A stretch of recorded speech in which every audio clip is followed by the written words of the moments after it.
बकुल से आज बात करनी पड़ेगी, चाहे कुछ भी हो, बकुल से बात करनी ही पड़ेगी।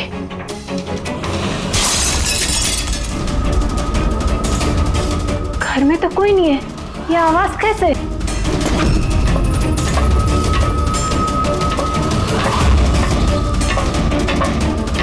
कीर्ति, बकुल, तो कुछ बोलता क्यों नहीं है? कीर्ति, भैया, कीर्ति,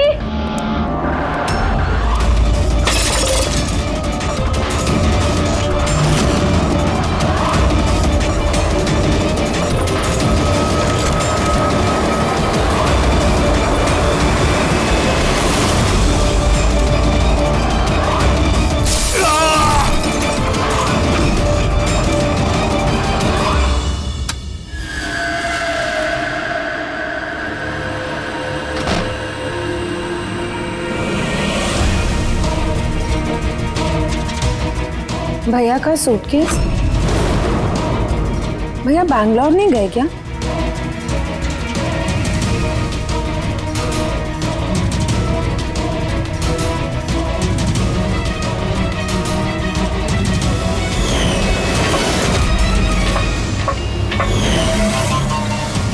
भाभी भी वापस आ गई।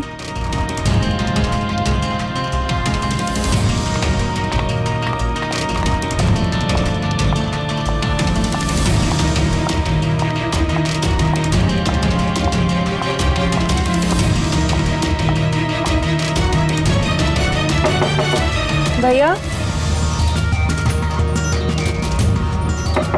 बकुल भैया, भैया आप बैंगलोर नहीं गए क्या? भाभी,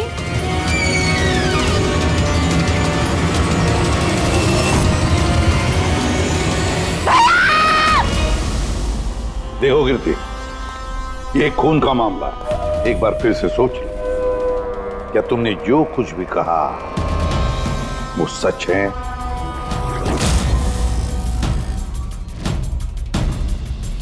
सर, हमें नहीं लगता है कि ये बात सच है। आपके लगने या ना लगने से कोई फर्क नहीं पड़ता। जब आपसे कुछ पूछा जाएगा तभी बोलना। हो सकता है ये सच बोल रही हो, क्या पता। मैं पागल नहीं हूँ, मैं होश में हूँ। मैं कह रही हूँ ना आपको कि आशिका भाभी ने खुद ही बोला है कि उन्होंने बकुल भैया का खून किया है। भाभी! भाभी! भैया! आशिका भाभी! भाभी! भाभी! भाभी! भाभी! भाभी कौन? भाभी! भाभी! भाभी! ये सब हुआ कैसे? किसने किया ये सब? भाभी! मर गया बकुल, किस्सा खत्म। हाँ, मार दिया, सब खत्म, मार दिया। सिर्फ मार दिया ये कहने से साबित नहीं हो जाता कि उसी ने बकुल को मारा है। ये भी हो सकता है कि वो कुछ और बोलना चाहती है। हाँ?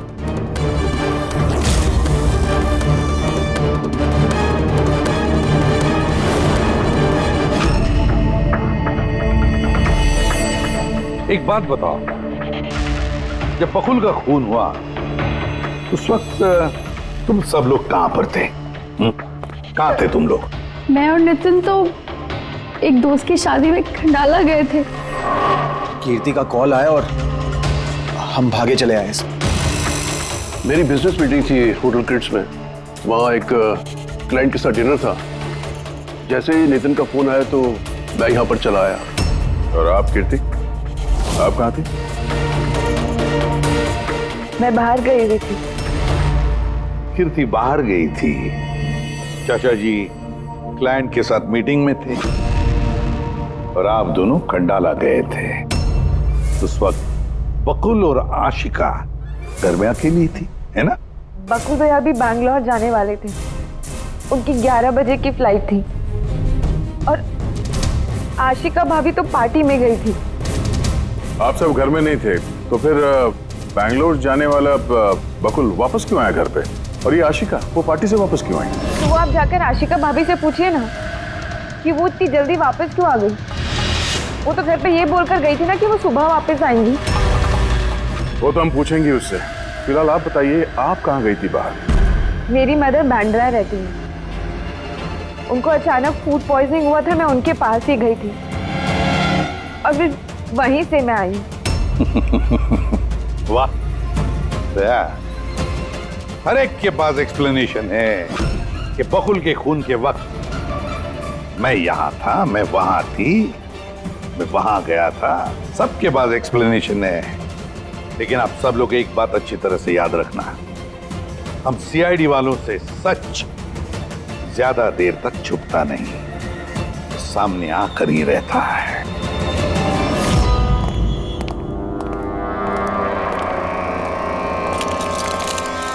हाँ जी, पूरी बॉडी में कांच के टुकड़े घुसे हुए थे। सर ह्यूमन टेस्ट भी किया सर, यहाँ पे जो खून है इसके अलावा कहीं भी खून नहीं है। एक काम करो, घर की अच्छी तरह से तलाशी लो, देखो कोई ना कोई सबूत जरूर मिलेगा, है ना?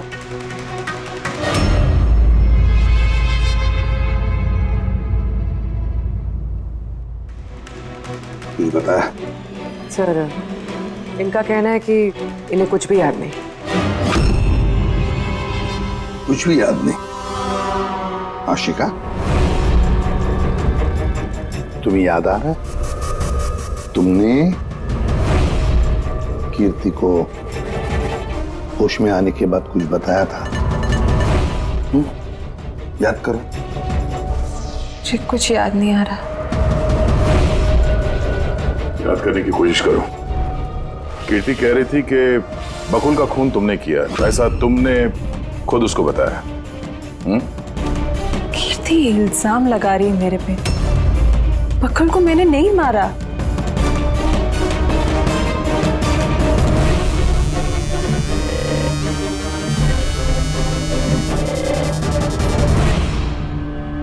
सर कहीं ये याददाश्त जाने की एक्टिंग तो नहीं कर रही है? हो सकता है, क्योंकि बकुल यहाँ कमरे में खून से लथपथ पड़ा है और इसके सर पे थोड़ा सा निशान है, बस। बेहोश हुई कैसे? वही तो, इससे सच उगलवाना पड़ेगा। कैसे उगलवाएंगे सर?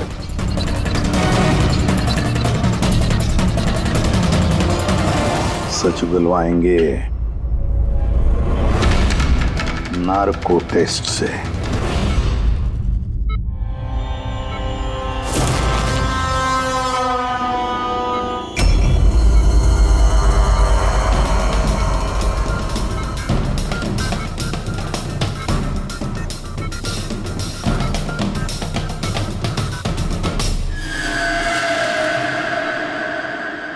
अठारह अप्रैल की रात को जब आप पार्टी से घर लौटी तो क्या हुआ था?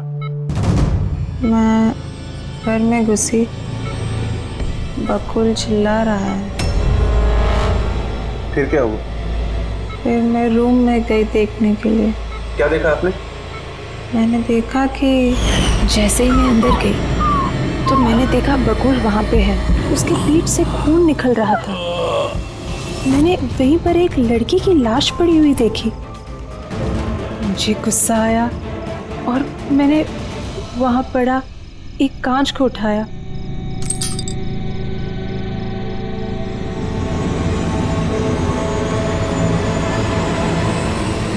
और बकुल को मार दिया। तभी मुझे मेरी गर्दन पे प्रेशर महसूस हुआ। मैं बेहोश होने लगी। बेहोश होने से पहले मैंने दरवाजे पे एक फिगर को देखा जिसने ऑरेंज फ्लोरेसेंट जैकेट पहन रखी थी। आदमी था या औरत थी? आदमी। ओके, फिर क्या किया उसने? वो मेरे पास आ रहा है, शायद मुझे मारना चाहता है। अच्छा आशिका, तुमने वहाँ किसी औरत की लाश को देखा था? हाँ देखा था। औरत की लाश? वहां पर तो हमें किसी औरत की लाश नहीं मिली। हम तो बकुल के मर्डर की जांच कर रहे हैं। अब ये नया केस कहां से आ गया? कौन सी औरत की लाश है? कौन थी वो औरत? मुझे याद नहीं, सब धुंधला दिख रहा है। कि कहीं ये हमें गुमराह तो नहीं कर रही? समझ में नहीं आ रहा है ये किस औरत की बात कर रही है, किस औरत की लाश की बात। आशिका, तुमने बकुल को क्यों मारा? क्यों मारा बकुल को? ठीक ही हुआ कि वो मर गया। वैसे ही जिंदा रहता तो मैं सड़कों पे धक्के खाती। क्यों? सड़कों पे धक्के क्यों खाते? बदचलन साबित करना चाहता था, तलाक चाहता था मेरे से। अच्छा, वो मरी हुई औरत वो कौन थी? मैंने आपको कहा ना, मुझे याद नहीं वो कौन थी। देखो आशिका, हमें वहां पर किसी भी औरत की लाश नहीं मिली। तो फिर कहाँ गई होगी वो लाश? मुझे जब होश आया वो लाश वहां से जा चुकी थी। और वो फ्लोरेसेंट ऑरेंज कलर का जैकेट पहना हुआ आदमी? वो धुंधला धुंधला सा दिख रहा था, दरवाजे पे ही खड़ा था। शायद मेरे बेहोश होने का इंतजार कर रहा था।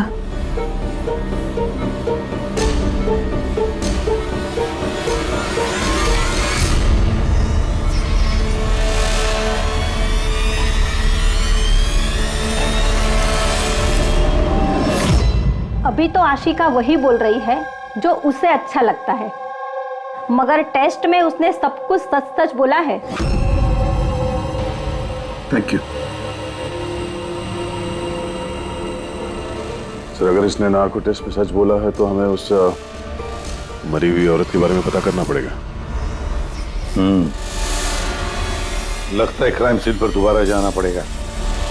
अच्छी तरह से फिर से चेक करते हैं, कोई ना कोई सबूत तो मिलेगा ही मिलेगा। सर ये मशीन कोई स्पेशल मशीन है?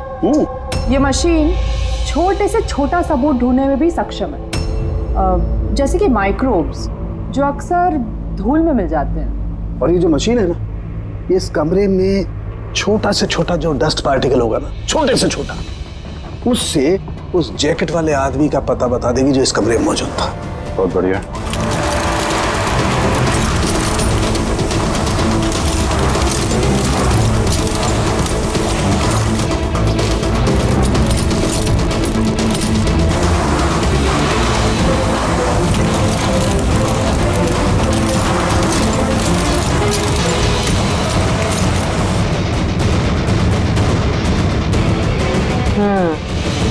ये देखिए, जो हमारी नजरों से बच गया वो इस मशीन ने ढूंढ निकाला।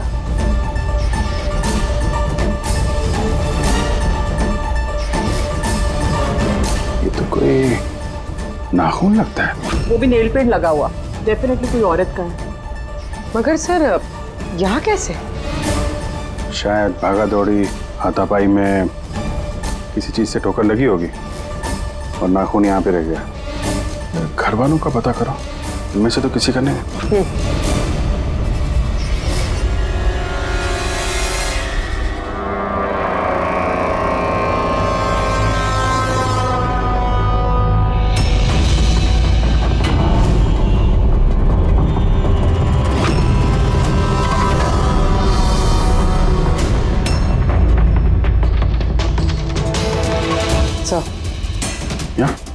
पर घर में तो किसी का भी नहीं है। शायद उस औरत का होगा जिसकी लाश आशिका ने देखी थी।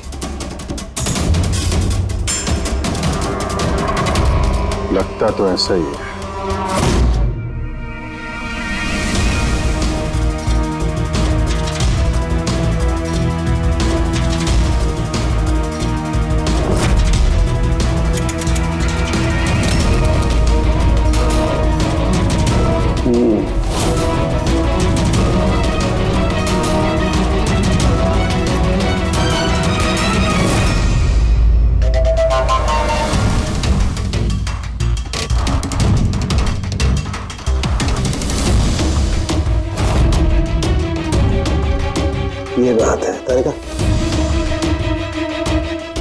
राइट। क्या पता चला इस नाखून का किसका है ये? सर, नाखून का डीएनए किसी भी फैमिली मेंबर से मैच नहीं हुआ। लेकिन एक बात पता चली बस, ये नाखून जिस किसी का भी है वो एक औरत है और उसकी उम्र 20 से 25 साल है। 20 से 25 साल की औरत। और एक बात, हाँ,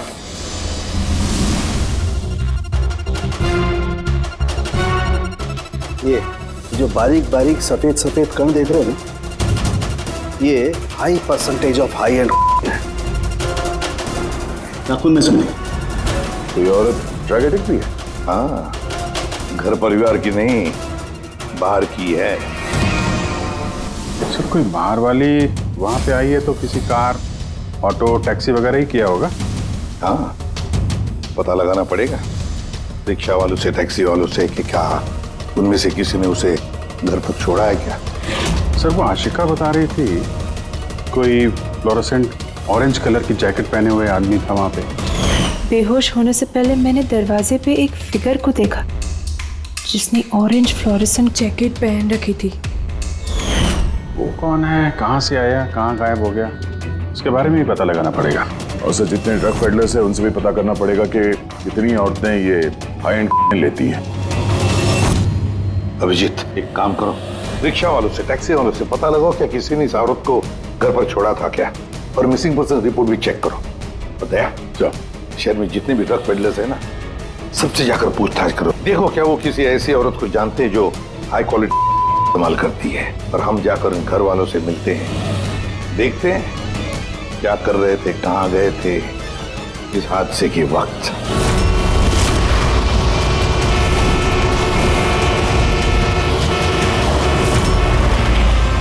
तुम्हारी एसोसिएशन से पता चला है कि 10 तारीख को यानी परसों रात में तुमने शांति निवास बंगलो में किसी लड़की को छोड़ा था। हाँ सर, छोड़ा था। कितने बजे की बात है? सर, लगभग 1 बजे की बात है, उसी बंगलो में। सर, बहुत नशे में थी वो और बार बार अपने हस्बैंड को गाली दे रही थी। अच्छा। जी सर।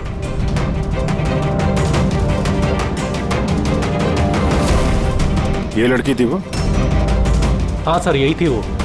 वहाँ बंगलो के आसपास कुछ गड़बड़ लगी क्या? नहीं सर, गड़बड़ तो कुछ नहीं लगी, सब कुछ नॉर्मली था। और एक कार खड़ी थी, एक बाइक, और सर एक गार्बेज वैन भी था। Garbage van? जी sir. Sir sir sir sir sir sir, मैं भी एक लड़की को परसों शांति निवास बंगलो के बाजू में छोड़ा था। कितने बजे? सर, यही कोई 12:30 बजे के आसपास। और तुमने 1 बजे छोड़ा था? जी सर। ये लड़की थी वो? नहीं सर, ये लड़की नहीं थी। तो इसको तुमने 1 बजे छोड़ा और 12:30 बजे जिस लड़की को छोड़ा था उसको दोबारा देखोगे तो पहचान जाओगे? एकदम सर, बरोबर पहचान लेगा। गुड। सुनो, तुम लोगों से जो भी सवाल पूछा जाएगा उसका सही सही जवाब चाहिए। जरा सा भी झूठ बोला ना तो बड़ी मुसीबत खड़ी हो जाएगी, समझे? सर, झूठ बोल के जान आफत में नहीं डालनी हमें। तो फिर बताओ, जिस दिन बकुल का खून हुआ उस दिन क्या चेतन तुम्हारे होटल में था? जी सर, वो होटल में थे और उन्होंने सारा समय क्लाइंट के साथ बिताया। उन्होंने क्लाइंट के साथ डिनर भी किया। अच्छा, तो ठीक है, क्लाइंट के सारे डिटेल्स चाहिए हमें, और उस दिन का सीसीटीवी फुटेज भी। शीना, कीर्ति की माँ को फूड पॉइजनिंग क्यों हुई? खाने में क्या मिलाया था? मैंने तो कुछ भी नहीं मिलाया था। आंटी जी तो बाहर गई हुई थी। जब वो वापस लौट के आई उनकी तबीयत खराब थी। सर, नितिन और सिया दोनों सारा दिन शादी में ही थे। पूछे भी नहीं बता रहे। रट्टा मार के आए हो क्या? नहीं मैम, जो सच्चाई है वही बता रहा हूँ। 11 बजे फंक्शन बंद करा दिया था हमने। उसके बाद में नितिन और सिया वो लोग कहाँ गए? फिर वो दोनों अपने रूम में चले गए सर।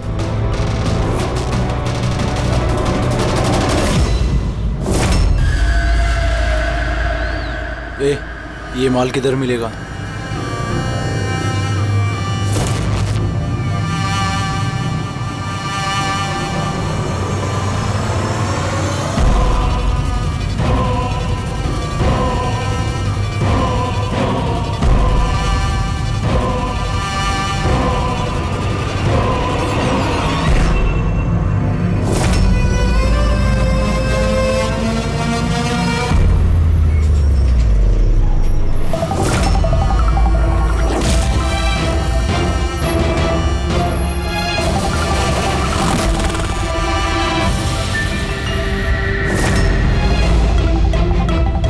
माल चाहिए।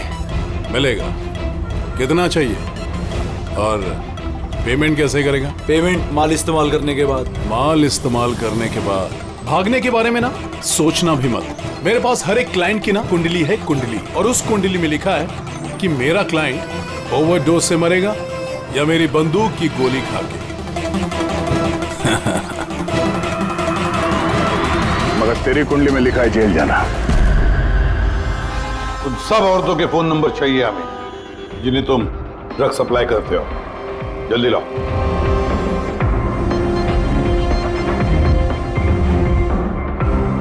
पूरी देखो, जरा कॉल करके देखो इन सारे नंबर्स पर। देखो कोई गायब तो नहीं है।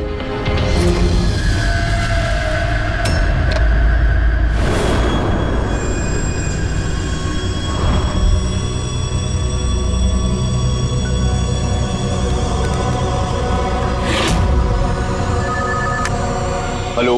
हाँ जी, मैं सोनारिका से बात कर सकती हूँ? देखिए मैम, सोनारिका जो है 2 दिन से यहाँ काम पर नहीं आ रही है। क्या? और जिसकी वजह से हम लोग भी परेशान हैं। 2 दिन से? ठीक, thank you. Sir, sir diary में जो फोटोज थी उनमें से ये वाली लड़की गायब है। इसका नाम सोनारिका है और ये एक बार में काम करती है। 2 दिनों से गायब है। ये सोनारिका, ये तुम्हारी क्लाइंट है? हाँ सर। इसी लड़की को छोड़ा था तुमने? हाँ सर, यही थी, यही थी। आशिका ने इसी को देखा होगा। बकुल के परिवार वालों को अंदर देख रहा हूं। जरा ध्यान से देखिए फोटो। ये वो लड़की है जिसकी लाश आपके घर से मिली थी। आप लोग जानते हैं सर? हाँ? नहीं सर। अब मैंने देखा है इसे बकुल भैया के साथ 2 महीने पहले। बकुल भैया के साथ 2 महीने पहले? कहां पर देखा था? एक होटल के बाहर, और भैया ने कहा कि ये उनकी क्लाइंट है। अच्छा, एक ड्रग एडिक्ट बार में काम करने वाली लड़की के साथ बकुल था और इनसे झूठ बोल रहा था कि क्लाइंट है। क्यों झूठ बोला उसने?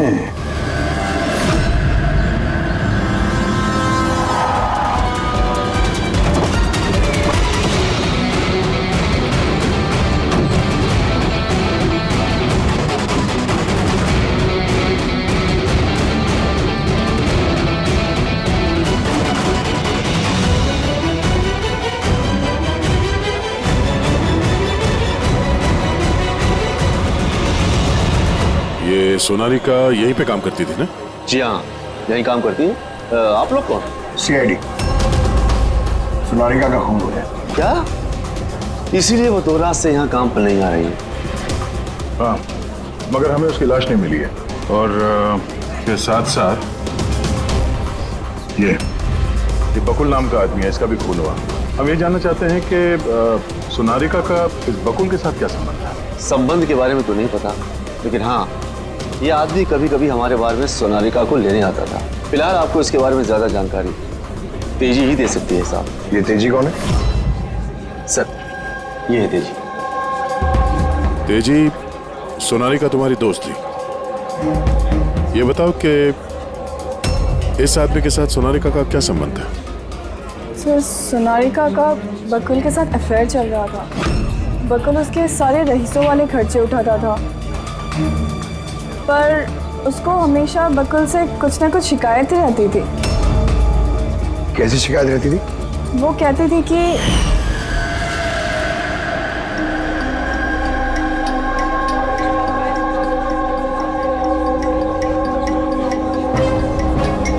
सोनारिका, क्या हुआ? मैं बकुल के साथ ना अब ये रिश्ता और नहीं रख पाऊंगी। क्यों, क्या हुआ? ना तो रिश्ता रखने के पैसे मिल रहे हैं और नहीं वो बकुल अपनी बीवी आशिका को डाइवोर्स दे रहा है। कुछ तो करना पड़ेगा। क्या करेगी तो? ब्लैकमेल। क्या? मैं उसे ब्लैकमेल करूंगी जिसने मुझे नाटक करने के लिए कहा है। तो कोई सोनारिका को पैसे दे रहा था बकुल के साथ प्यार का नाटक करने के लिए। मास्टरमाइंड कोई और ही है? हाँ, और उसी मास्टरमाइंड ने प्लान किया और इस सोनालिका और बकुल को मार दिया। और आशिका का वहां पर आना प्लान में शामिल नहीं था। समझ में नहीं आ रहा है कि ये बकुल अपनी फ्लाइट छोड़कर घर वापस क्यों आया। पर सर, अगर खूनी को बकुल की गर्लफ्रेंड को मारना ही था तो कहीं और भी मार सकता था। वहां घर पे क्यों क्यों किया? तो शायद खूनी को पहले से पता था कि बकुल के घर में कोई नहीं, इसीलिए उसने धोखे से सोनालिका को वहां पे बुलाया और उसी समय बकुल और आशिका वहां पे पहुंच गए होंगे। ये हो सकता है। तो सर, लाश को घर से बाहर कहाँ लेके गए होंगे और कैसे? क्योंकि बकुल के घर की सारी गाड़ियां तो पहले से बाहर थी। खूनी अगर चाहता है तो क्या लाश के टुकड़े करके वो सूटकेस में भी ले जा सकता है, या फिर लाश के टुकड़े करके वो प्लास्टिक के थैलियों में भी डाल सकता है। कचरे की थैलियां हैं प्लास्टिक की। हाँ सर। एक कार खड़ी थी, एक बाइक, सर एक गार्बेज वैन भी था। क्या? रात के 1 बजे? रात के 1 बजे बंगले के बाहर एक कचरे की गाड़ी खड़ी थी। इसका मतलब है सर ये खून प्लान था। ये खूनी गार्बेज वैन लेके आया था लाश को ठिकाने लगाने के लिए। और सर, ये फ्लोरेसेंट ऑरेंज कपड़े गार्बेज वैन वाले तो पहनते हैं। सर, चेतन जिस कंपनी के बिजनेस डिनर पे गया था, ऐसी कोई कंपनी रजिस्टर्ड ही नहीं। मेरी बिजनेस मीटिंग थी होटल क्रिट्स में। और कीर्ति की माँ ने बाहर कुछ भी नहीं कहा। मेरी मदर बांद्रा रहती है, उनको अचानक फूड पॉइजनिंग हुआ था, मैं उनके पास ही गई थी। फिर भी उसे फूड पॉइजनिंग हो गई। ठीक है, ये भी पता लगाना चाहिए कि जिस रात बकुल और सोनालिका का खून हुआ, उस रात खंडाला से कोई टैक्सी या प्राइवेट गाड़ी आई थी क्या बंगले पर? अपनी माँ की बीमारी के बारे में सच सच बताओ। उनकी मेड शीना का कहना है कि उनकी जो भी हालत थी घर के खाने की वजह से नहीं हुई। हाँ, ये सच है। उन्होंने घर का खाना नहीं खाया था, बल्कि वो तो ये बता रही थी कि वो ड्राइवर के साथ बाहर गई थी और कार में उन्होंने कुछ दवाई खाई थी। दवाई खाई? हाँ, हमारे ड्राइवर अमन का भी यही कहना है। तुम्हारा ड्राइवर अमन का? सर, उन सभी ड्राइवरों को साथ में लेके आया हूँ जो गार्बेज वैन चलाते थे। हमें एक गार्बेज वैन के बारे में पता चला है जो आधी रात को सड़क के बीचों बीच खड़ी थी, जिसमें लाश डाल के ले जाया गया। वैन का पता चल गया? सर्विलेंस कैमरे में वो वैन साफ साफ दिख रही है हमें। क्यों?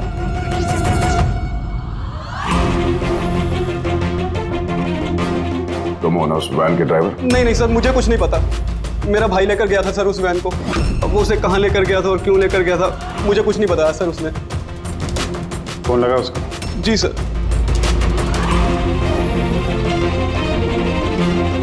हेलो अमन, कहाँ है तू? सर, मैं सब सच बता रहा हूँ। मैंने तो जो कुछ किया उस फोन कॉल की वजह से किया था जो बकुल सर के बंगले से आया था। किसने फोन किया था बकुल के बंगले से? मैंने उसे कभी देखा नहीं है, सिर्फ उसकी आवाज़ सुनी थी। औरत ही आदमी? सर, कभी कभी तो औरत की आवाज़ में फोन आता था और कभी आदमी की आवाज़ में। सर, ये जो कोई भी है ना, ये बकुल के घर वाला ही। हाँ, मगर तूने ये सब किया क्यों? कोई फोन पे कुछ भी बोल देगा तू कर देगा? हा? सर, मुझे लालच दिया गया था सर कि मेरे 5 लाख के कर्जे को चुका दिया जाएगा अगर मैंने उनकी बात मानी तो। सर, मैं लालच में आ गया था, मगर मैंने कोई खून नहीं किया सर। मैंने तो सिर्फ लाश को ठिकाने लगाया था सर। लाश कहाँ? इस लड़की का गला घोटा गया है, शायद इसी से इसकी मौत हुई है। तो इसीलिए सोनालिका की खून का कोई भी निशान नहीं था क्राइम सीन पर। और उसके पैर के अंगूठे का नाखून भी उखड़ा हुआ है।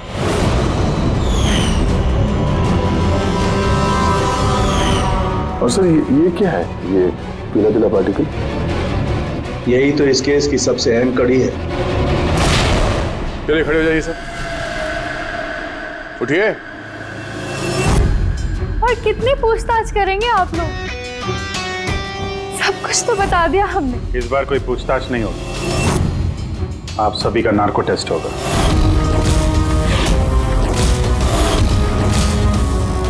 Narco test?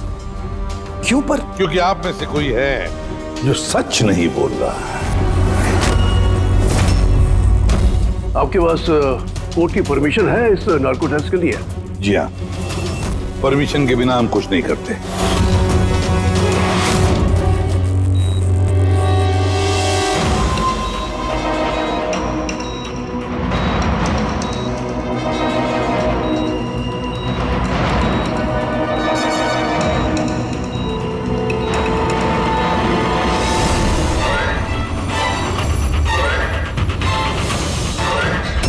नींद आ रही है?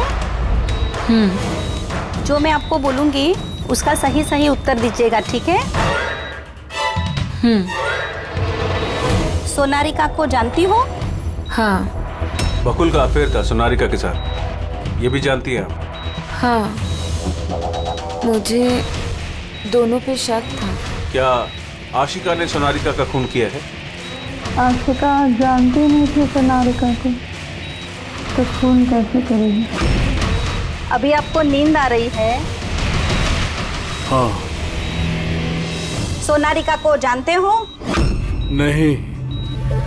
बकुल का अफेयर था सोनारिका से, ये जानते होंगे आप? नहीं।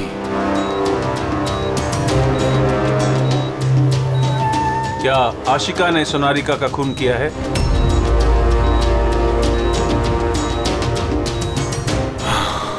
आशिका सोनारिका को जानती थी। आशिका ने ही बकुल और सोनारिका का खून किया है। उसी ने यह खून की साजिश रची थी। आशिका की हरकतें कुछ दिनों से काफी अजीब थी। ये बात मैंने बकुल को बताई थी। क्या हुआ सर? हुआ कुछ नहीं नितिन, सिर्फ इतना बताना था कि ट्रुथ सीरम के असर से इंसान सिर्फ उतना ही बताता है जितना उसे पूछा जाता है, ज्यादा कुछ नहीं बताता। अब बात यह है कि इंसान का दिमाग अपना मेमोरी शेयर करता है पर ओपिनियन नहीं देता, जैसे तुमने अभी दिया। अब सारी असलियत फटाफट बता दे, वरना असली वाला सीरम देना पड़ेगा तुझे। असली ट्रूथ सीरम मतलब ये कि हमने जो सीरम दिया था वो ट्रूथ सीरम नहीं था, ग्लूकोज का इंजेक्शन था। व्हाट? शक तो हमें तुम पे पहले से ही था, लेकिन सारी सच्चाई तुम्हारे मुंह से सुनना चाहते थे। नितिन, सब कुछ तुमने बड़ी सफाई से, बड़ी चालाकी से किया था, लेकिन सोनारिका के चेहरे पर जो हल्दी लगी थी ना, उसने तुम्हें पकड़वा दिया। वही हल्दी जो शादी के वक्त तुम्हारे हाथ में लगी थी। ये पीला पीला पार्टिकल दरअसल हल्दी है, और इस हल्दी में आटा और तेल भी मिला हुआ। आटा, तेल, हल्दी। चेहरे पे हल्दी नहीं है, सिर्फ यहाँ कदम के पास। कहाँ से आई होगी ये हल्दी? सर सिया बता रही थी कि वो लोग खंडाला गए थे शादी के लिए, और वहां पे हल्दी की रस्म में शामिल भी हुए थे वो लोग। बकुल 500 करोड़ का एम्पायर चला रहा था, वो एम्पायर जो मैंने सेटअप किया था, लेकिन वो मुझे ही उस एम्पायर से बेदखल करने की फिराक में था। तो फिर उससे बात करते थे, उससे समझाते थे। बात करने की कोशिश की थी सर, कई बार कोशिश की थी, लेकिन वो सुनता तब ना। भाई था वो मेरा, मैं नहीं मारना चाहता था उसे, लेकिन वो पूरा एम्पायर अपने नाम पे करवाना चाहता था। इसीलिए फिर मैंने भी एक प्लान बनाया। क्या प्लान बनाया? बकुल और आशिका के आए दिन झगड़े होते रहते थे। वो आशिका को छोड़ना चाहता था। मैंने सोनारिका को पैसों का लालच दिया और उससे कहा कि बकुल से झूठ मूठ का प्यार का नाटक करे, और एक दिन आगे जाके उससे शादी भी करे। दरअसल मैं सोनारिका के जरिए अपना एम्पायर हासिल करना चाहता था। मगर उसे क्यों मार दिया? वो तो तुम्हारा साथ दे रही थी। शुरू में सर, लेकिन बाद में उसने मुझे ब्लैकमेल करना शुरू कर दिया। और इसलिए तुमने सोनारिका को धोखे से घर बुला लिया? हाँ सर। उस रात मैंने ऐसी सिचुएशन क्रिएट की जिससे कि सब लोग घर से बाहर रहे। मैं भी सिया के साथ खंडाला चला गया और जैसे ही सिया ने दवाई ली और सो गई, मैं फौरन टैक्सी पकड़कर यहां आ गया और अमन को बुला लिया। सोनारिका के घर पहुंचते ही, देखो सोनारिका, मेरी बात समझने की कोशिश करो। अगर बीच रास्ते में तुमने मेरा साथ छोड़ दिया तो मेरा पूरा प्लान चौपट हो जाएगा। हो जाए प्लान चौपट, मुझे कोई फर्क नहीं पड़ता। और वैसे भी मुझे उस बकुल में कोई इंटरेस्ट नहीं है, और ना ही मैं उससे प्यार करती हूँ और ना ही मैं उससे शादी करना चाहती हूँ।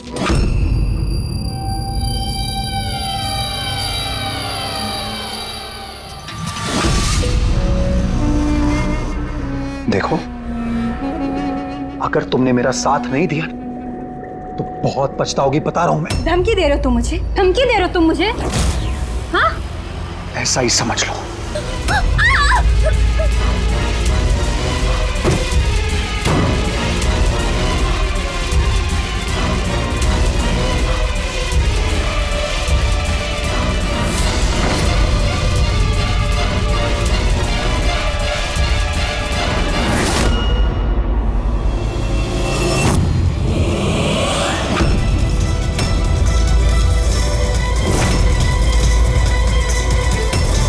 भैया बकुल, ये क्या किया आपने? नहीं, ये सोनारिका मुझे फंसाना चाहती थी। मैं पुलिस को बुलाऊंगा। बकुल, बकुल, बकुल।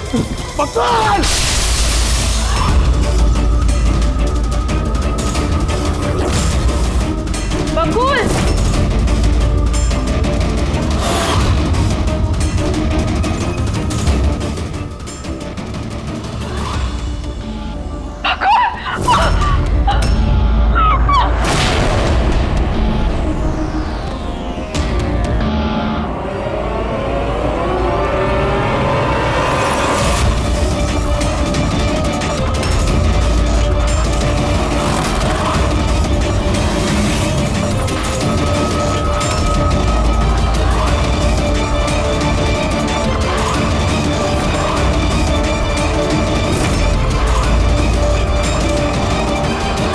मैंने अमन को फोन पे पहले ही बता दिया था सोनारिका की लाश को ठिकाने लगाने के लिए। उसने बिल्कुल वैसा ही किया। पैसों की लालच ने तुम्हें इतना अंधा बना दिया कि तुम अपना सगा रिश्ता भी भूल गए, अपने भाई की जान ले ली और तो और अपनी साथी सोनारिका को भी मार डाला। कानून तुम्हें कभी माफ नहीं करेगा, कड़ी से कड़ी सजा होगी, शायद फांसी। दुष्यंत, छेती छेती हाथ चलाओ। हाँ, तू फिक्र ना कर, इस दफा लेट नहीं होना। ऐसा मिश्का तैयार है ना? कब की तैयार है? वो देखो बाहर खेल रही है।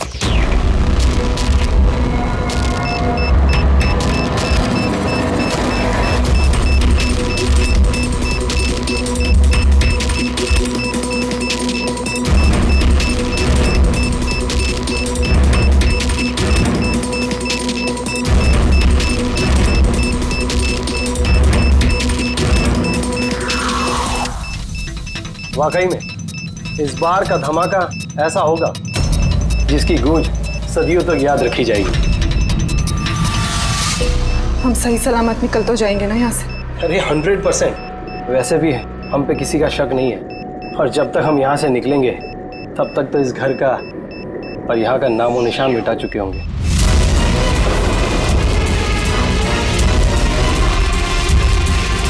और सोनिया, देख मेरे हाथ की कारीगरी। तो कह सकता है कि ये नकली पासपोर्ट है। तुम्हें तो बस ये नकली पासपोर्ट बनाना, असली धमाका तो मैं करने वाली हूँ।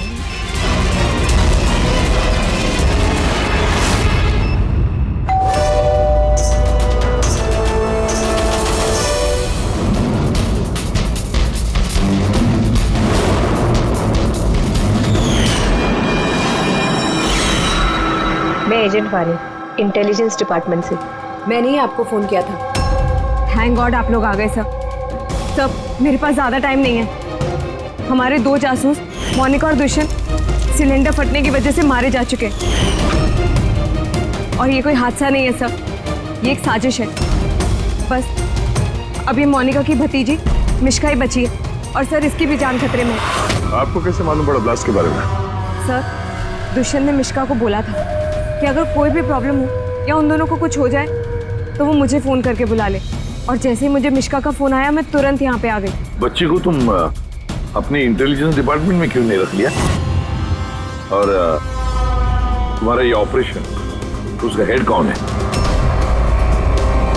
सब हमारे हेड खुद लापता है, पता नहीं वो जिंदा है भी कि नहीं। जरूर हमारे ही विंग में कोई गद्दार है जिसकी वजह से ऑपरेशन फेल हो गया।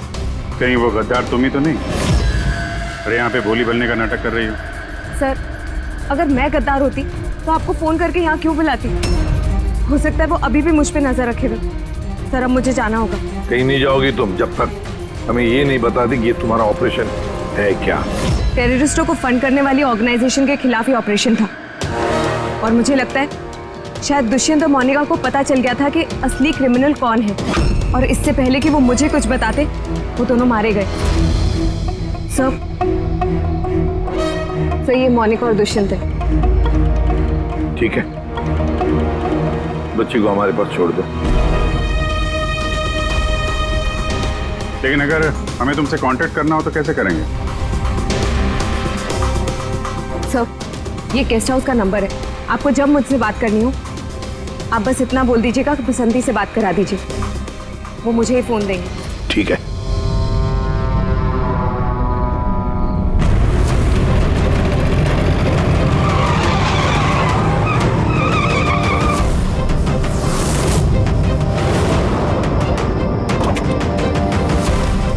मेरे घर में लाइट? ये कौन घुसा है?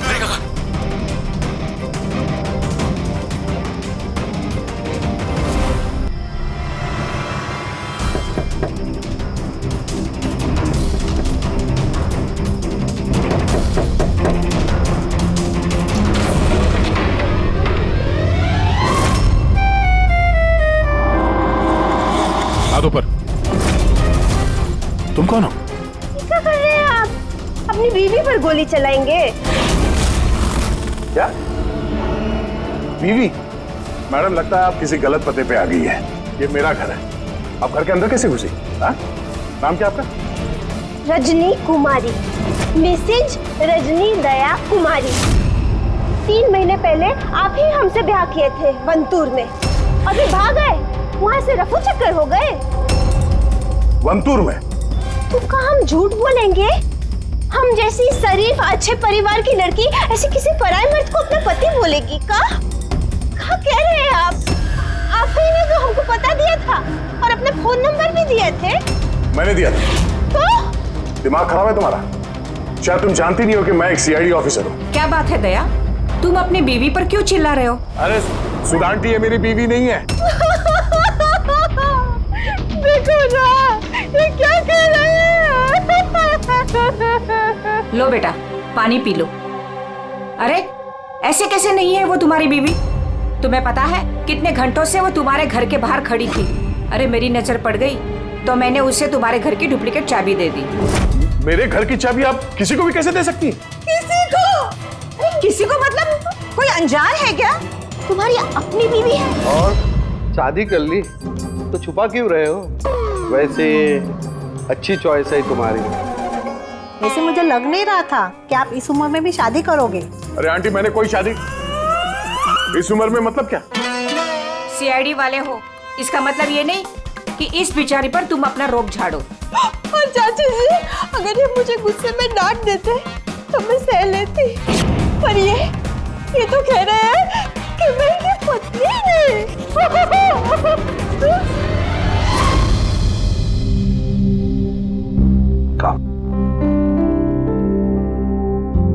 शाबाश, गुड गर्ल। बेटा तुम खाओ, हाँ मैं फोन लेता हूँ। आदे चल, मैं एक अजीब सिचुएशन में फंसा हूं सर, आपसे मिलना चाहता हूँ।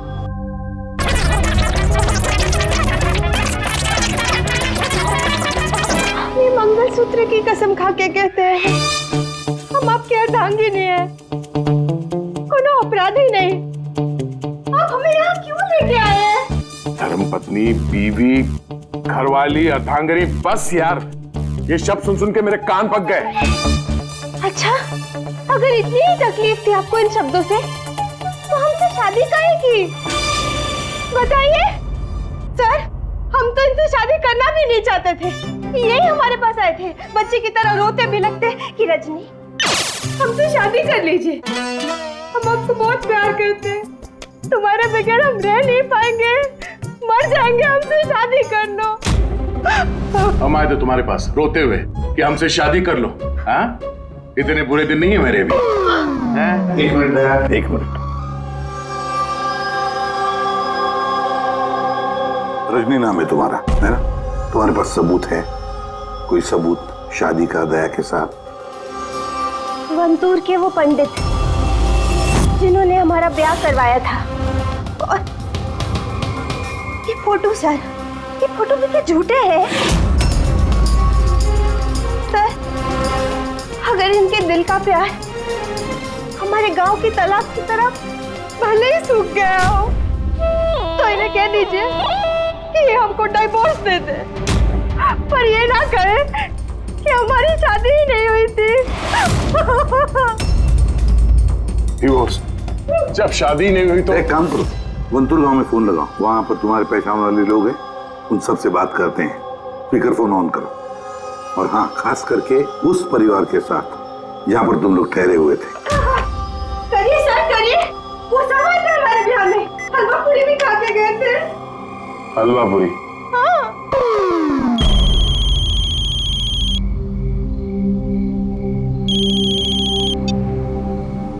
हेलो, कमला ताई, अब मैं दया बोल रहा हूँ मुंबई से, पहचाना? दया?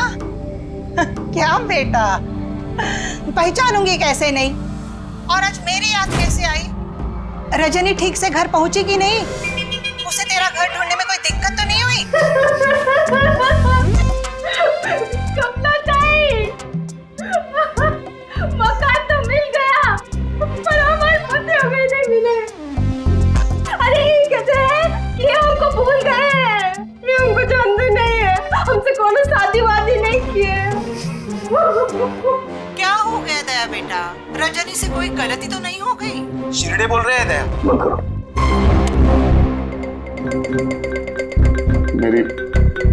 मेरी समझ में कुछ नहीं आ रहा सर, ये क्या हो रहा है? क्यों कर रही हो तुम ऐसा? क्या मकसद है तुम्हारा? बोलो, क्या मकसद है तुम्हारा? सर आपके दोस्त आए। तुम लोग यहाँ कैसे? कैसा आए? अरे अब फोन करने ही वाला था तुम दोनों को। आते कैसे नहीं दोस्त? रजनी भाभी ने फोन किया था, इसलिए तुरंत आ गया। मगर हुआ क्या? भाभी आप रो क्यों रहे हो? और प्योरो में क्यों हैं? अरे सच बता, क्या किया तूने भाभी के साथ? क्यों रो रही है भाभी? अरे कैसी भाभी, किसकी भाभी? तुम दोनों का दिमाग खराब है क्या? हम लोग वंतूर गए थे 5 दिन के लिए, वहां पे ट्रैकिंग की हमने, शिरदे भाव के घर में ठहरे थे, उसके बाद वापस आ गए, बस। और क्या?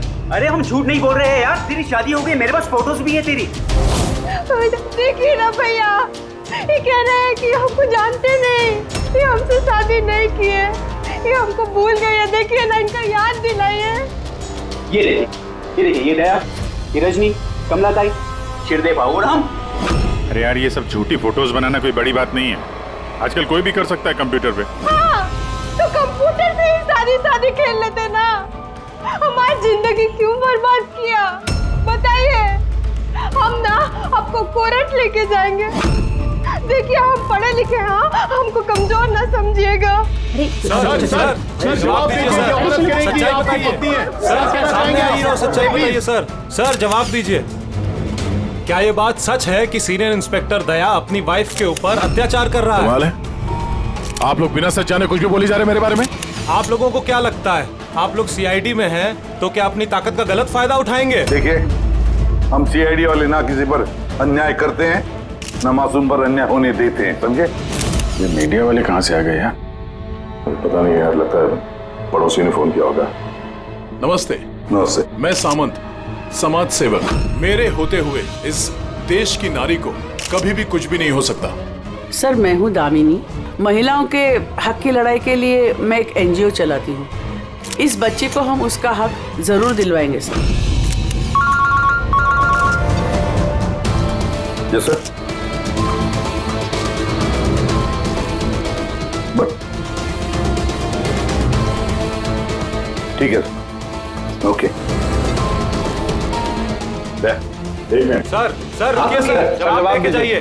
सर रजनी जी, क्या दया ने आपके ऊपर हाथ नहीं उठाया? बताइए, क्या आपसे दहेज की मांग की गई? हमारी बस एक विनती है, हमको हमारा पति दिला दीजिए, हमको हमारा दया दिला दीजिए। यह मामला आगे बढ़ चुका है, तुम्हें इस रजनी को अपने घर में अपने साथ रखना होगा। ये सुनो, हेड ऑफिस की नोटिस है कि सिर्फ रजनी नहीं, उसके साथ ये जो लेडी सोशल वर्कर है ना, दामिनी मैडम, वो भी तुम्हारे साथ रहेगी, ये देखने के लिए कि दया रजनी के साथ कोई बदसलूकी नहीं कर रहा है। सर, मुझे अपने ही घर में इन नमूनों के साथ रहना पड़ेगा दया। जब तक इस रजनी की असलियत पता नहीं चलती, तुम्हें रहना पड़ेगा। अब तो सर ये सब एक पूरे सपने जैसे लगने लगा है। ऐसा लगता है कि आस पड़ोस के देशों से भी लोग यहाँ पे आएंगे ये साबित करने के लिए कि ये रजनी मेरी बीवी है।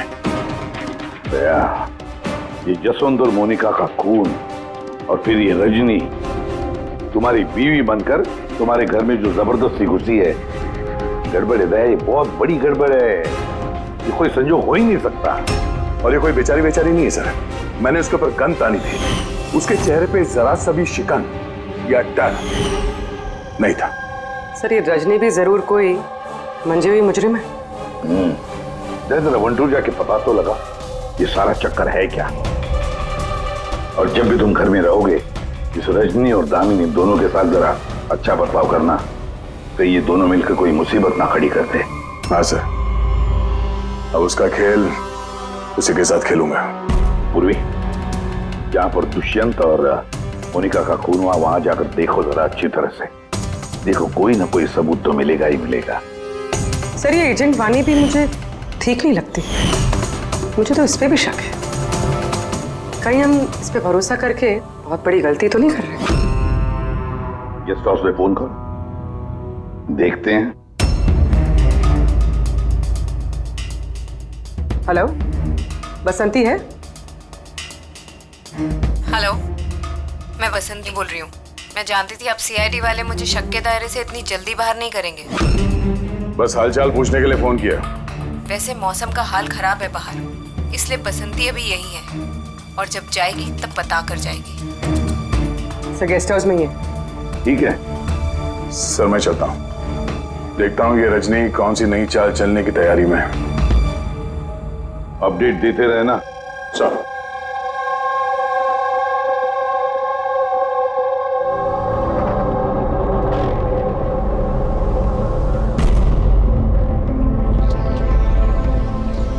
अरे निष्का बेटा, तुम सोई नहीं हो अब तक? भूख लगी है? नहीं, कुछ नहीं अंकल। नहीं, ऐसे ही कैसे? कुछ तो है ना? बताओ।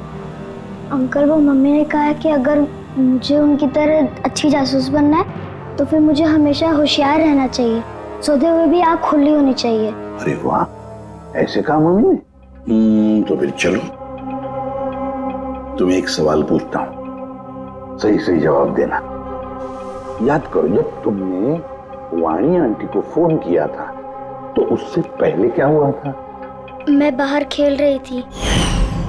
खेलते वक्त मेरे कपड़े गंदे हो गए, तो फिर मैं अपने कमरे में अपने कपड़े बदलने गई। बदल के मैं वापस खेलने लगी। फिर? तब अचानक बहुत तेज आवाज आई। अरे बाप रे! फिर? दुष्यंत अंकल ने कहा था कि अगर ऐसा कभी भी हो तो फिर बाहर वाली दुकान पर जाके वानी आंटी को कॉल कर देना, और जब तक वो नहीं आई वहीं पर रुकना। शाबाश बेटा, बिल्कुल सही किया तुमने। जाओ, चलो सो जाओ, है ना? अंकल, हाँ? मासी और दुष्यंत अंकल कभी वापस नहीं आएंगे ना?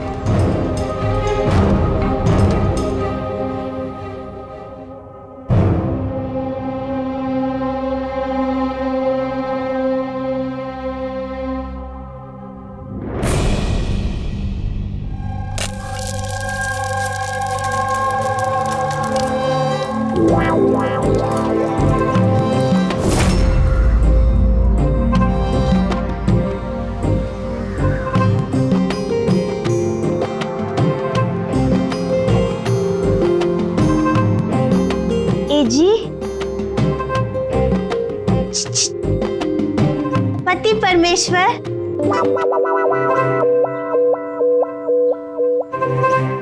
ई रहा आपका फेवरेट ऑमलेट। अरे वाह, आपको बड़ा ख्याल है मेरी पसंद का। जी, आप कहे तो अपने हाथों से खिला दे का? नहीं नहीं, उसकी जरूरत नहीं है, मैं खुद ही अपने हाथ से खा लूंगा। अच्छा, तो हमें भी खिला दीजिए ना। बिल्कुल।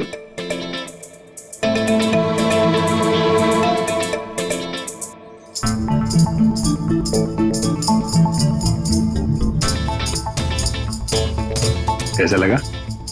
बहुत है।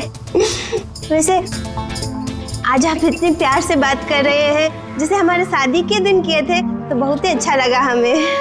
क्या मैं आपके घर अपना रेडियो सुन सकती हूँ? थोड़ा पुराना है, खटखट करता है, लेकिन मुझे बहुत पसंद है। हाँ, खटखट करता है आपकी तरह? क्या कहा? नहीं, आप रेडियो सुन सकती है बिंदास।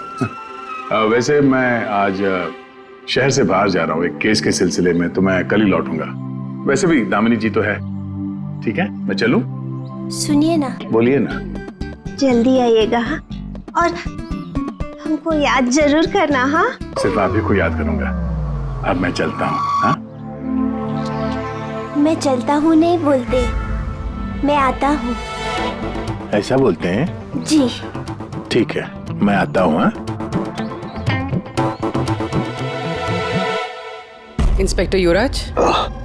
यस मैडम, ये रही वो रिपोर्ट जो आपने मांगी थी। सिलेंडर ब्लास्ट और शॉर्ट सर्किट के 2 जली हुई लाशें मिली। इसके पहले कि हम कुछ छानबीन कर पाते, ये केस सीआईडी के पास चला गया। घर ब्लास्ट के बाद जैसा था वैसे का वैसा ही है ना? जी हाँ, चल के देखें। चल।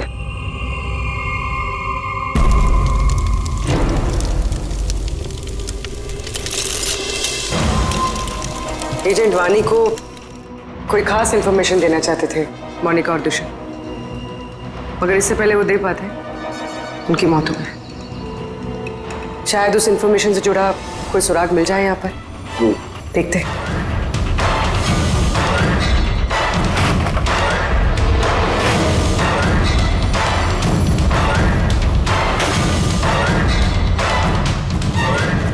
ये क्या? मूवर्स और पैकेट्स के डब्बे यहाँ पर? शायद ये उन लोगों के हो जिन्होंने मोनिका और दुष्यंत पे हमला किया था। हो सकता है, और ये भी हो सकता है कि इसमें वो बॉम्ब है जिसके फटने से ये लगे कि सिलेंडर ब्लास्ट हुआ। बैकयार्ड चेक करते हैं।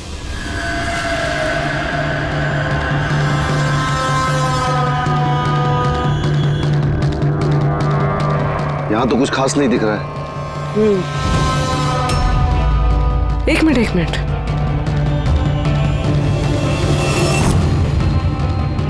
ये कुरियर का कवर यहाँ क्या कर रहा है? जापानीज में लिखा है, सिर्फ नाम इंग्लिश में है, मारिया फर्न्स। ये मारिया फर्न्स कौन है? मोनिका मारिया फर्न्स के नाम से जानी जाती थी। अब जो भी कोई ये कुरियर लाया होगा,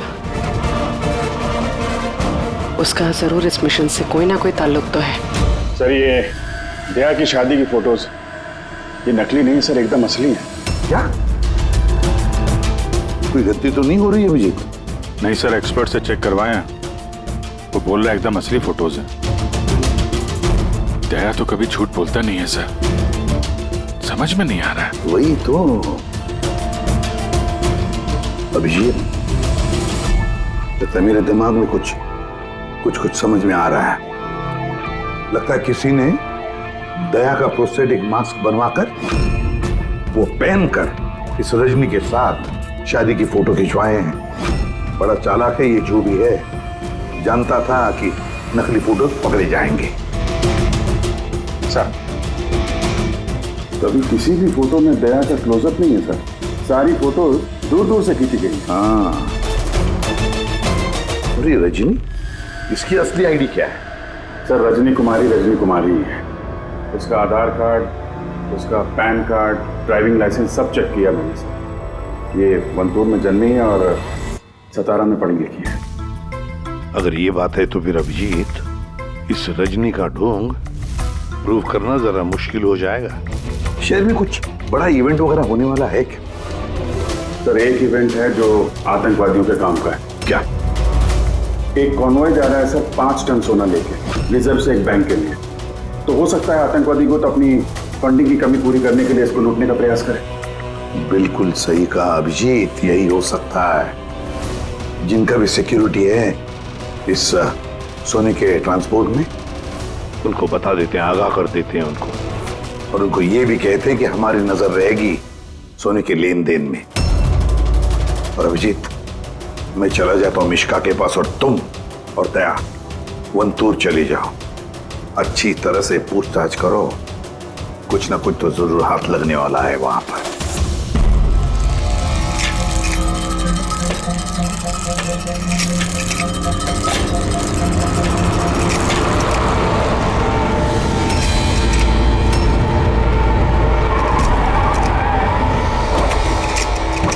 तो ये है तुम्हारी ससुराल। तुम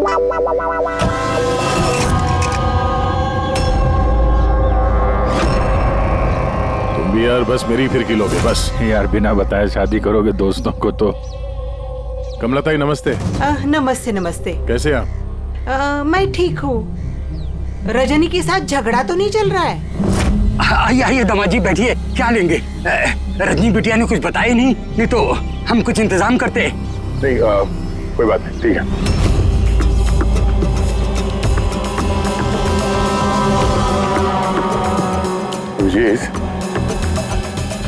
गांव में एकदम सन्नाटा है, बच्चे कहीं दिखाई नहीं दे रहे। पिछली बार तो बहुत चहल पहल थी यहाँ पर।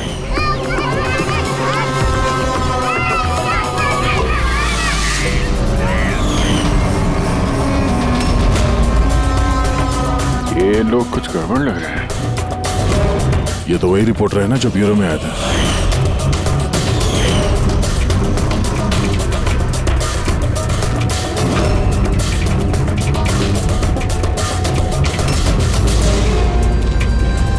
शिरदे बाबू सब ठीक तो है ना यहाँ पे?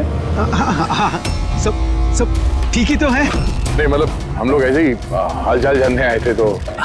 बैठिएगा नहीं? नहीं हम लोग चलते हैं, है ना? जी दोबारा आइए। हाँ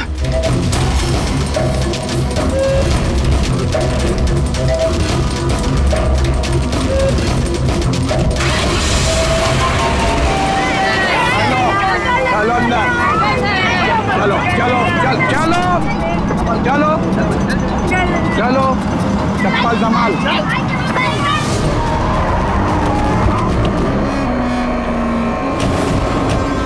सुनो, एक काम करो, बच्चों को वापस छोड़ के आओ गाँव। सीआईडी जा चुकी है। क्या नहीं है, अभी तो आए हैं। बहुत बड़ी गलती की है।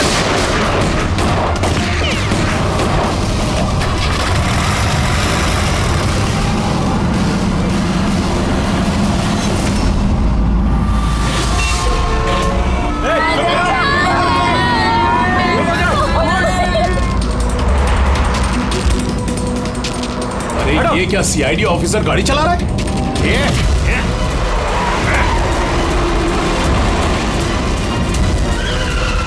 अरे एक और सीआईडी ऑफिसर हमारे पीछा कर रहा है, इसको गाड़ी रोकने मत देना।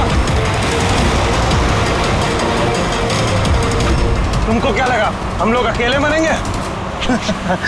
तुम सबको साथ लेके मरेंगे।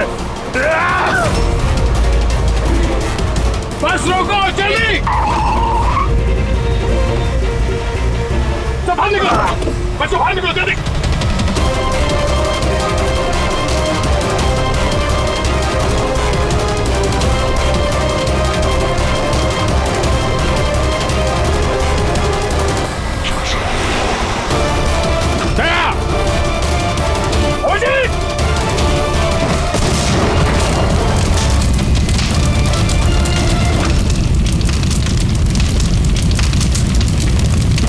सर यही कुरियर का पैकेट मिला उस क्राइम सीन से।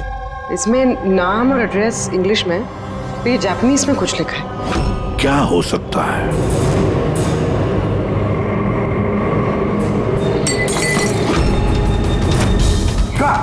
मिशिका? मिशिका? मिशिका? मिशिका? क्या हुआ बेटा? आंखें खोलो मिशिका।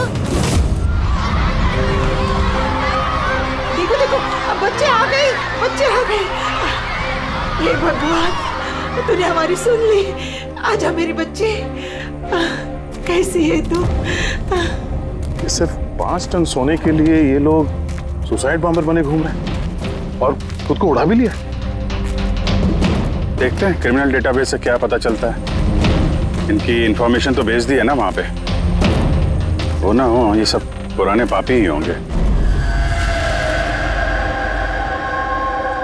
डॉक्टर साहब, अब मिशिका की तबीयत कैसी है? मिशिका के दूध में काफी मात्रा में नींद की दवाई थी। What? जी।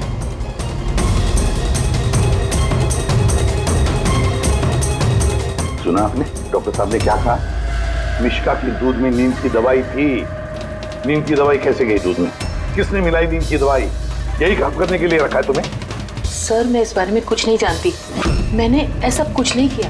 जैसा दूध वाला देकर गया था, बस वैसा ही मैंने उसे पिलाया। तो शामू ने नींद की दवाई वाला दूध दिया मिशिका के लिए? तो शामू की तबीयत ठीक नहीं थी आज, इसीलिए उसने किसी और दूध वाले को भेजा था। और ये आप मुझे अभी बता रही है? समझ में नहीं आ रहा।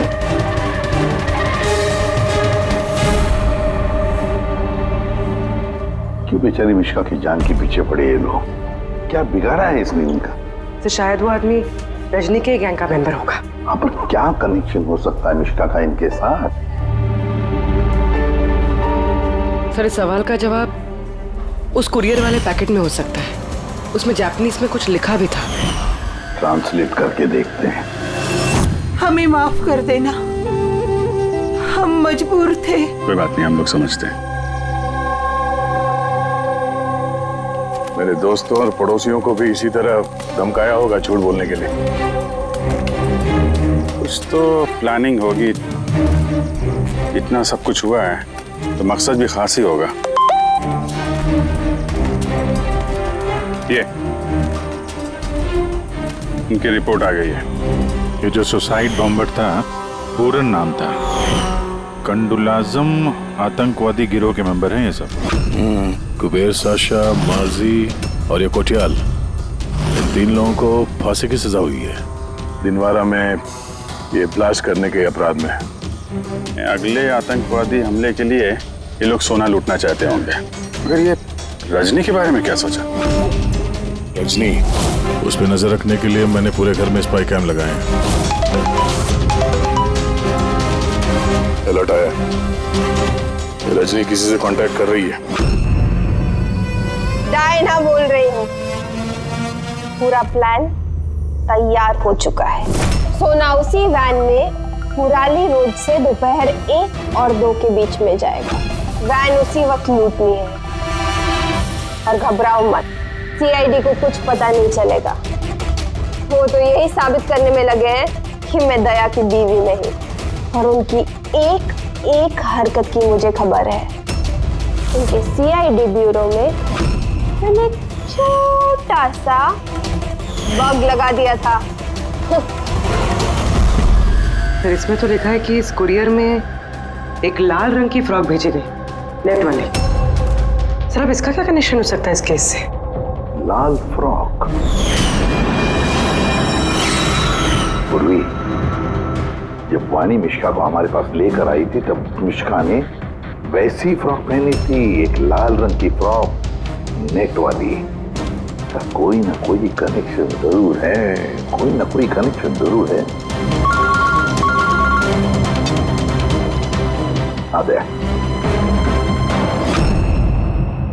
सर, ये रहा डकैती का पूरा प्लान जो दयासर के घर से मिला। सर, अच्छा हुआ हमने उस रजनी को पहले नहीं पकड़ा, वरना वो आतंकवादी गैंग ये काम किसी और को सौंप देता। तो जब घर पहुंचे तो उसने वो ham radio, interceptor, spy camp सब तोड़ दिया था। और सर, दामिनी जी भी नहीं थी घर पे। कहीं उनके साथ कुछ कर तो नहीं किया रजनी ने? ये पहले से लग रहा था सर, ये कोई मामूली अपराधी नहीं है, हाई लेवल क्रिमिनल है। जानबूझ के हम लोग का ध्यान भटका रहे थे ये लोग, ताकि हम लोग इधर उधर रहें और ये 5 टन सोने पे अपना हाथ साफ कर लें। नहीं अभिजीत, कुछ तो सवाल है इस केस में जो सुलझे नहीं है अभी तक। रजनी वो जानती थी कि वहां पर स्पाई कैमरास हैं और अब देख सकते हैं कि वो क्या कर रही है, क्या बोल रही है, सब कुछ। फिर भी उसने सारा प्लान क्लियरली बता दिया। तो शायद वो ओवर कॉन्फिडेंट हो, चुनौती दे रही है, रोक सके तो रोक लो। नहीं रहे, अगर वो इतनी चालाक क्रिमिनल है तो जोश में नहीं होश से काम लेगी, अपने मिशन को रिस्क में नहीं डालेगी वो। हाँ सर, उसके सोना लूटने का प्लान इसलिए पता चला क्योंकि उसने चाहा ये प्लान हमें पता चले, मगर क्यों? वही तो। पूर्वी एक काम करो, मेरे घर जाकर मिश्का का वो लाल रंग का फ्रॉक लेकर आओ। ये फ्रॉक वैसे मोनिका के नाम से जापान से आया था। इसका भी सोने के डकैती से कुछ कनेक्शन तो नहीं लगता, लेकिन कुछ तो खास बात है इस फ्रॉक में, कुछ तो खास बात है। ये तो यकीन होता जा रहा है कि ये मामला सिर्फ सोने की डकैती का नहीं है, उससे कुछ बढ़कर है। तो ना दुष्यंत और मोनिका जैसे टॉप के जासूस ये डकैती के लिए अपनी जान नहीं गंवाते सर। सर, इस फ्रॉक में कहीं पे कुछ भी लिखा हुआ तो नहीं है? कहीं ये फ्रॉक रेड हेयरिंग तो नहीं है सर, हमें हमारे लक्ष्य से भटकाने के लिए? मेड इन इंडिया, यहां भी है एक लेबल, मेड इन इंडिया। एक मिनट कुछ तो है लिखा हुआ इसके अंदर।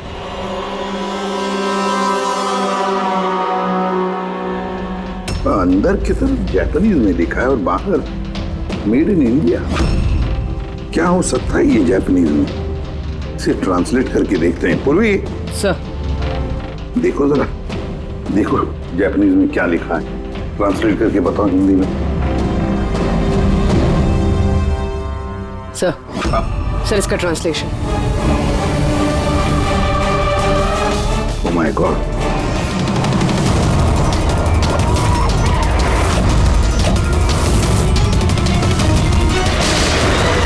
हाँ, बस रुक जाओ।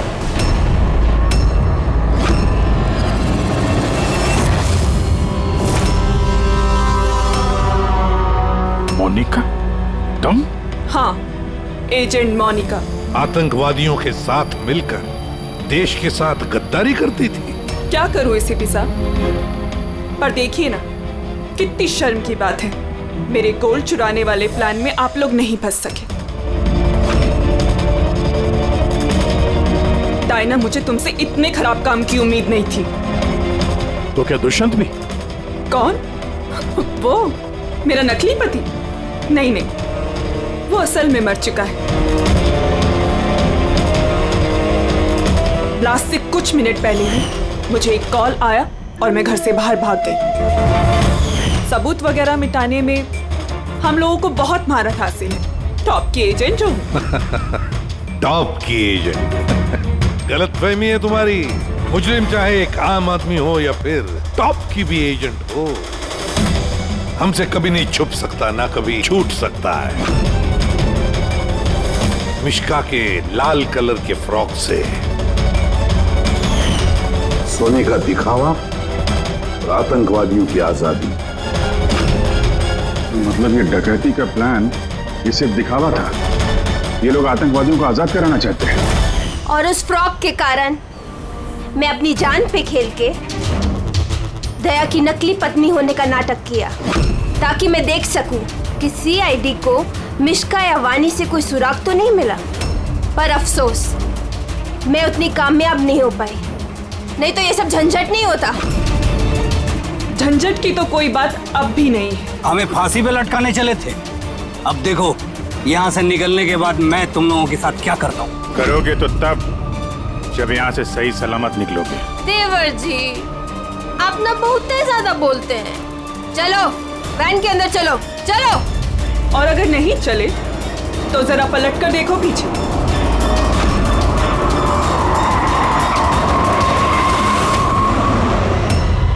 वानी, दामिनी और मिश्का, इन तीनों को बम से उड़ाने में हमें 3 सेकंड भी नहीं लगेंगे। समझ गए ना?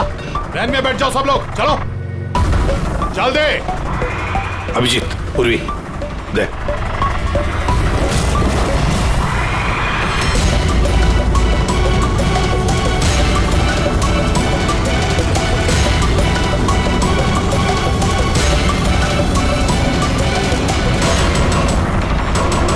चल चल इधर। खड़ा जा। तुम लोगों को क्या लगा हम लोग यहाँ ऐसे ही आए बिना किसी तैयारी के? प्राणेश्वरी आइए, आपके असली ससुराल जाने का वक्त आ गया है। आइए। चलो भाभी, चलो चलो चलो चलो। तुम ठीक हो बेटा? हाँ। हाँ, इन सबको तो पकड़ लिया, लेकिन असली खिलाड़ी तो अभी भी हमसे छुप कर बैठा है कहीं। उसको भी पकड़ लेंगे सर। अभी ये मिश्का का क्या करना है? सर, एक ऑर्फनेज में मैं कुछ लोगों को जानता हूँ। मिश्का के लिए मैं उनसे बात कर सकता हूँ। नहीं, मुझे अंकल के साथ रहना है। अच्छा चलो, कोई बात नहीं, हम तुम्हें हमारे साथ रखेंगे, ठीक है? चलो।